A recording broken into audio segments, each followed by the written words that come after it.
Your question is certainly very, very interesting.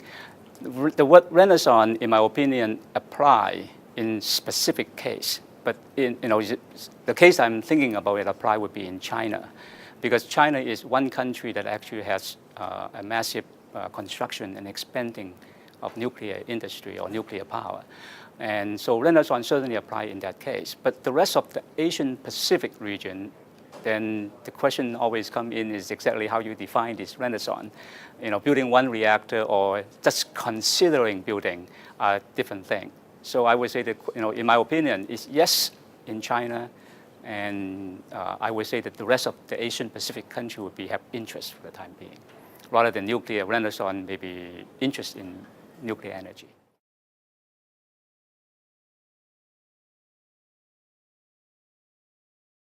Well, that's even tougher question that I can answer, because this question gives me the impression that it's more political, and I'm a technical and I'm an engineer. But let me at least attempt to answer that question. Depending on the government structures or how that country political system established, that would have some degree of difference in terms of the effectiveness of public debate or public discussions on nuclear energy.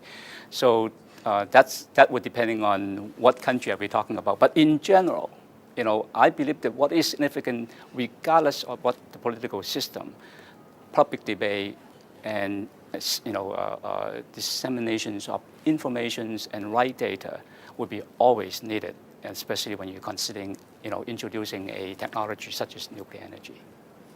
And I believe that the country would be benefit from such a debate and discussion as well.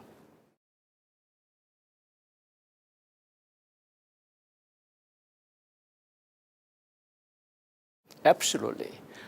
Let me say it. Introducing nuclear energy into a country or a region actually consists of two major steps. The easier one, which most people are concentrating in, is to build a reactors. But in my opinion, the second one is also as important.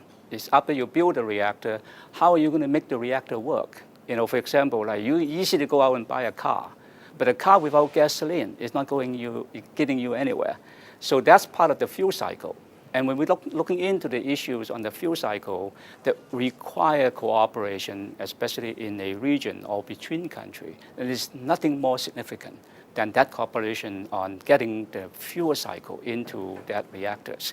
But nuclear fuel is not like coal or oil or other natural gas. You don't need to transport that source every day. Nuclear fuel, because of the high energy density, you can actually put it in maybe such a year or two before you can have it. But nevertheless, that requiring some special technology.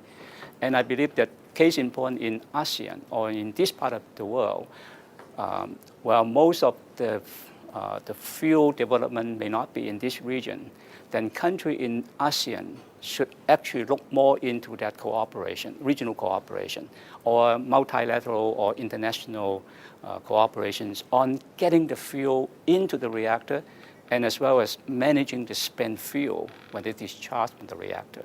Both the front end as well as the back end of the nuclear fuel cycle require a lot of cooperation, in order to make that energy be available as safe and as secure to this part of the world.